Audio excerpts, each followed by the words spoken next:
À partir d'aujourd'hui, tous les réfugiés qui arrivent de manière illégale en Grèce en étant passés par la Turquie, c'est-à-dire plus ou moins tous, seront reconduits en Turquie.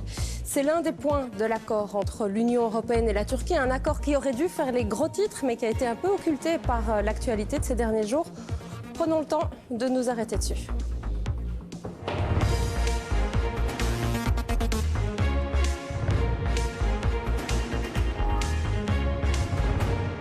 On va faire le point sur l'accord Union européenne-Turquie sur la migration. Deux députés européens, Gérard Deprez et Philippe Lamberts, merci d'être avec nous. La Turquie s'engage en fait à reprendre des demandeurs, des migrants qui parviendraient à se rendre en Grèce au départ de la Turquie. On refoule donc les migrants, Monsieur Deprez ? Non. Je ne suis pas un admirateur inconditionnel de cet accord, mais il faut expliquer d'abord le contexte dans lequel on est maintenant, si vous permettez, pour que tout le monde comprenne bien la difficulté de la situation. L'année dernière, il y a plus d'1 million de réfugiés et de migrants qui sont arrivés sur le territoire de l'Union, dans le plus grand désordre et qui se sont répartis sur le territoire. Alors, qu'est-ce qu'on a constaté à la suite de cela ? Qu'ils sont arrivés très nombreux dans certains pays, les plus accueillants, l'Allemagne, l'Autriche, la Suède, le Danemark, et que maintenant ces pays-là disent on ne peut plus les accepter. À côté de ça, les pays les moins accueillants, et en particulier des pays de l'Est, ont dit nous on n'en veut pas. Et ils ont commencé à mettre des barbelés. Ça, c'est la situation de... Et la question, c'est on en fait quoi ? Alors on les met en Turquie. C'est la situation de l'année dernière. Alors, est-ce qu'on peut continuer cela dans le courant de cette année et pour l'avenir? C'est ça le véritable problème devant lequel on se trouve. Ce qui veut dire que des gens vont continuer à passer la Méditerranée au risque de mourir, que les passeurs vont continuer à s'engraisser, que l'extrême droite va augmenter en Europe et que la Grèce devient un cul-de-sac. Pourquoi ? Parce que quand ils sont en Grèce, les pays au-dessus, ils ont mis des barbelés. Ça veut dire qu'ils ne peuvent pas partir. Et donc, ils ont essayé, je n'étais pas partie prenante, ils ont essayé de trouver un système dans lequel on peut le résumer de la manière suivante. Dire aux réfugiés, écoutez, ne prenez pas le risque de mourir dans la Méditerranée ou de venir en Grèce, ça ne sert à rien, vous allez être reconduits.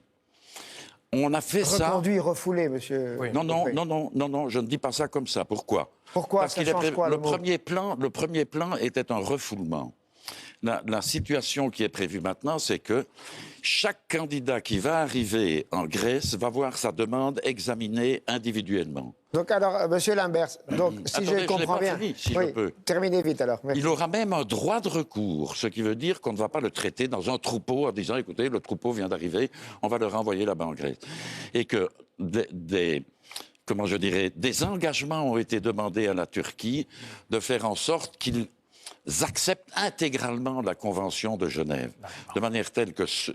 Je m'excuse, Philippe, tu pourras donner ton point de vue, mais jusqu'à présent, il n'applique la Convention de Genève que de manière partielle. Et donc, demain, elle pourra s'appliquer également aux réfugiés syriens qui vont revenir. Donc, je veux vous expliquer... On a compris le contexte. Je ne suis pas un fanatique de cet accord. Non, mais vous le défendez quand même. Mais pour l'instant, je n'ai pas d'alternative meilleure compte tenu de l'état des opinions publiques, des gouvernements et du piètre état de l'Union européenne. C'est du pragmatisme, c'est du réalisme, c'est quoi ? C'est du faux-fuyant, de l'hypocrisie ? J'appelle ça une faillite morale. Parce que la cause de cet accord, et Gérard Deprez l'a dit, c'est le fait qu'une majorité d'États européens disent pas de ça chez nous. Et donc, il y a bien sûr ceux qui le disent brutalement, et puis il y a ceux qui le disent de manière beaucoup plus hypocrite. C'est la France, par exemple, qui, par la voix de son Premier ministre, dit pas question de prendre des réfugiés, qui fait la leçon à la chancelière Merkel. Autrement dit, la majorité des États européens disent pas de ces réfugiés chez nous, et donc on est prêt à payer n'importe quel prix et à habiller ça alors d'un vernis juridique qui donne l'air de tenir la route, mais qui en fait ne le tient pas du tout.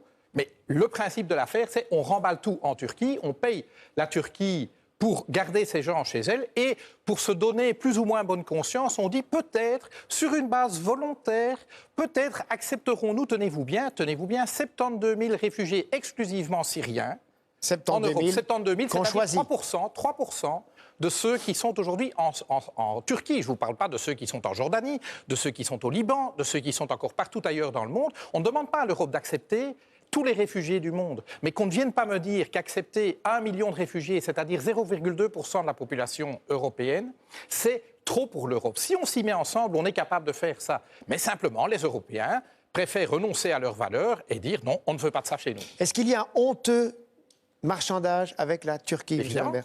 Évidemment que ce marchandage est honteux, puisque tout le monde voit bien, d'une part, l'évolution de la Turquie. La Turquie d'Erdogan, quand il est arrivé au pouvoir, c'était une Turquie qui renvoyait l'armée dans ses casernes, qui entamait un processus de paix avec les séparatistes kurdes, qui faisait des réformes dans le pays pour la rapprocher de l'Union européenne. Aujourd'hui, à qui avons-nous affaire? Nous avons affaire à un apprenti dictateur qui met sa justice et sa police au pas, qui interdit la presse indépendante, qui est sur le point d'interdire tout parti qui ne s'inscrit pas dans la mouvance présidentielle et qui, pour couronner le tout, relance la guerre civile pour créer une union sacrée qui lui permette de gagner les élections. Il ne fallait pas pactiser. Il ne fallait absolument pas pactiser avec Erdogan. Je pense que si les Européens avaient dit « Nous sommes prêts à accepter 500 000 ou 1 million de réfugiés par an pendant les 5 années qui viennent », c'est-à-dire au maximum 1% de la population européenne. Dès l'instant où nous prenions cette décision, la seule discussion qu'on aurait eue avec Erdogan, avec le Liban, avec la Jordanie, aurait été une discussion de nature logistique. Comment est-ce qu'on s'organise? Mais le bras de levier... On a donné le pouvoir aux Turcs. Mais évidemment, on leur a donné. Monsieur, le pouvoir aux Turcs, il y a... Guy Verhofstadt disait ça aussi, on a donné les clés de l'Europe au sultan Erdogan. Ce n'est pas à eux à choisir qui viendra en Europe. N'attendez pas de moi que je fasse l'éloge de M. Erdogan.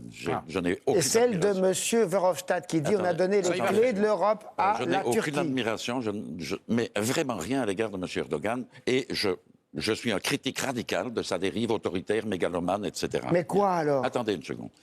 Revenons à la question. Je suis d'accord avec Philippe quand il dit on aurait dû faire ceci. Et je suis d'accord. Et on peut encore le faire. Le faire. Oui, sauf qu'il y a un problème. C'est que les gouvernements ne le veulent pas. Ah, ben voilà. Et moi, je ne suis pas le chef. Ils sont donc responsables. Attendez. Oui, mais si le gouvernement belge ne le veut pas, pourquoi il dit pas non? Mais le gouvernement belge ne s'est pas opposé. Il n'a pas mis des barrières autour de la Belgique. La Belgique est un pays... À la frontière française. Attendez. La Belgique, oui. Parce qu'on a peur de 2500 réfugiés. Hein. Sur 25 kilomètres de côte, de route... Parce qu'on a peur de 2500 réfugiés. Ne chicanons pas là-dessus. Il n'y a pas de frontière autour de la Belgique. Les réfugiés peuvent continuer à arriver. Le véritable problème, comme je vous le disais tout à l'heure, et c'est le drame, c'est que les pays les plus accueillants maintenant ont établi des contrôles aux frontières parce qu'ils estiment qu'ils en ont assez, que leur opinion publique ne le supporte plus. Et les autres pays ont mis des barbelés. Alors qu'est-ce que je fais à partir de la Belgique? Je prends mes avions et je vais bombarder ces pays-là.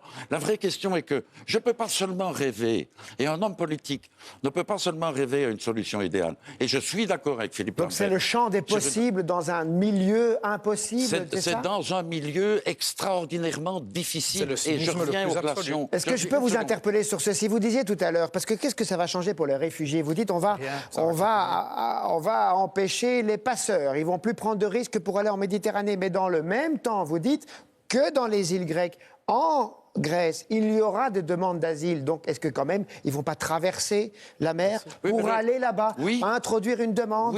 En quoi ça va charger Oui, vous avez raison. Vous avez raison.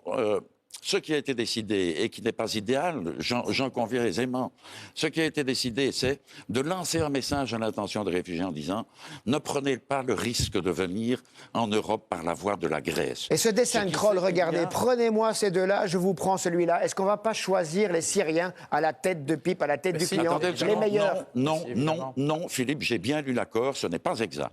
Il est prévu que ceux qui seront échangés à un certain moment, ça se fera avec l'UNHCR, l'organisme des Nations Unies, qui est chargé... C'est une garantie pour vous? Mais qu'est-ce qui est une garantie pour moi, plus que l'organe spécialisé des Nations Unies pour sélectionner parmi les migrants ceux qui ont le plus le droit à revenir sur le territoire européen pour être relocalisés? Ne concerne que les Syriens. Donc si vous êtes afghan et que vous êtes en Turquie aujourd'hui, vous savez que vous ne serez pas accepté en Europe, puisque les 72 000 dont on parle, qu'on accepterait en Europe, accepterait au conditionnel, ne concerne que les Syriens. Marché de dupes alors? Ah mais évidemment. Donc si vous êtes afghan, si vous êtes syrien, si vous êtes érythréen, vous continuerez à prendre le bateau. Et si vous êtes kurde, encore plus, vous continuerez à prendre le bateau. Donc ça veut dire que la Turquie va pouvoir choisir qui on envoie en Europe et qui on garde en Turquie? Je veux dire que les candidats, les réfugiés venus d'autres pays que de la Syrie n'auront pas d'autre alternative que de continuer à prendre les passeurs pour mettre le pied en Europe. Or, ils risquent d'arriver en Grèce.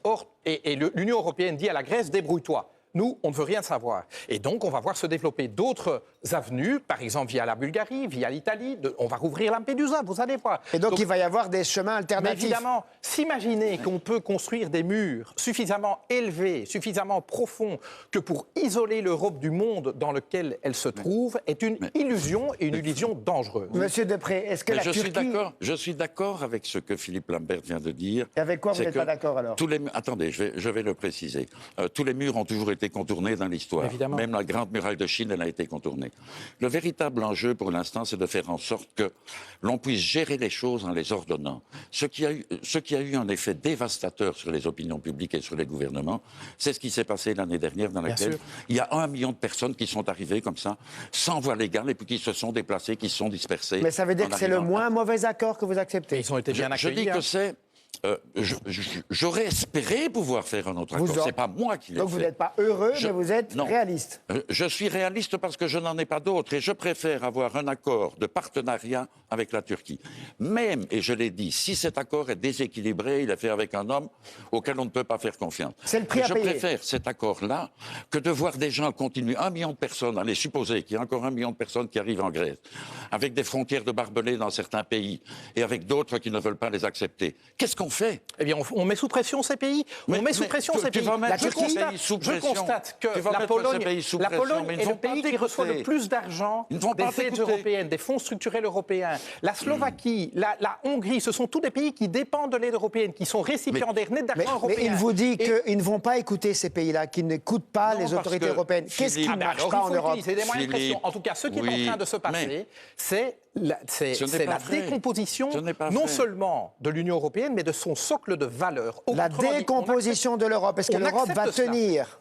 Honnêtement dit, ceci est encore bien plus grave qu'un éventuel Brexit, que la crise de l'euro, parce qu'ici, on touche vraiment au socle des valeurs de l'Union européenne. C'est à ça qu'on touche aujourd'hui. Pourquoi vous n'êtes pas d'accord? Non, je me permets de dire que je ne suis pas d'accord. Je ne suis pas une autorité morale, moi. Je ne dis pas qu'il y a une faillite morale. Je suis de ceux qui rêvent à une solution idéale, mais je suis aussi un responsable politique et je vois ce qui est praticable sur le terrain dans le contexte déterminé dans lequel on se trouve. Mais si ce qui est praticable est mauvais... Mais je n'ai pas dit que c'était mauvais. Vous n'avez pas dit que c'était bon. Il y a autre chose qui est praticable, la moins bonne des options que l'on peut pratiquer maintenant. Et la moins mauvaise, vous voulez dire? La moins bonne, il a dit, mais... Non, pardon, la moins mauvaise. Oui. Et je veux dire ceci, il ne faut pas non plus agiter tout le temps l'opinion publique. C'est ce que vous avez fait, monsieur Depré, en disant notre opinion publique ne le veut pas. Moi, j'ai vu des gens se précipiter dans les gares pour accueillir les réfugiés. Je ne vous ai pas interrompu. C'est vrai. Un vieux truc de politicien. Il ne faut pas non plus croire que nous jetons toutes nos valeurs par la fenêtre. Pour l'instant, il y a plus d'1 million de réfugiés qui sont arrivés. En Allemagne.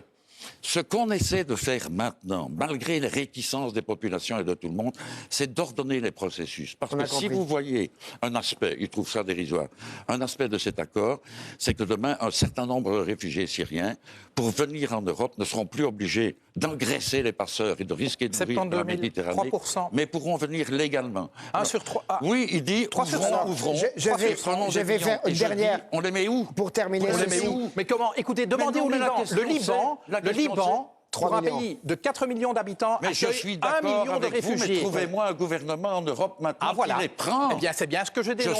C'est que la chancelière Merkel... Et donc, on les met en Turquie. Moi aussi, je le dénonce, mais je ne peux pas laisser mourir des gens. La chancelière Merkel... Venez, vous allez avoir... La chancelière Merkel a été absolument... seule. Tous les États européens ont laissé tomber la chancelière Merkel. Et il y a eu des élections. Et elle a négocié tout ça toute seule, c'est bien ça là, que vous dites. Oui, c'est le dessin de Pierre Kroll. Les Syriens, demi-tour. Les autres, à l'eau. C'est le choix qu'on propose. Est-ce que Pierre Kroll va taper juste là avec ce dessin? C'est la morale de l'histoire? Mais non, on ne va pas mettre les gens à l'eau. Non. Mais non, parce que le dispositif qui est prévu maintenant, il ne faut pas raconter n'importe quoi, n'est-ce pas? Le dispositif qui est prévu maintenant, c'est que tous les gens qui vont arriver de manière irrégulière, comme on dit, sur le territoire grec, on va examiner leurs demandes individuellement. Ils vont avoir un droit de recours. Et puis, s'ils ne peuvent pas rester sur le territoire grec, qu'est-ce qui va se passer? C'est l'Union européenne qui va prendre le rapatriement en charge sur le territoire turc. Merci beaucoup. Merci beaucoup. Je dois vous couper parce qu'on arrive à la fin de cette émission. Merci d'avoir parlé de ce dossier très important. J'imagine qu'on en reparlera encore bientôt dans nos journaux d'information sur nos radios et chaînes de télé. Merci d'avoir été avec nous ce midi. Avec messieurs. plaisir. Merci.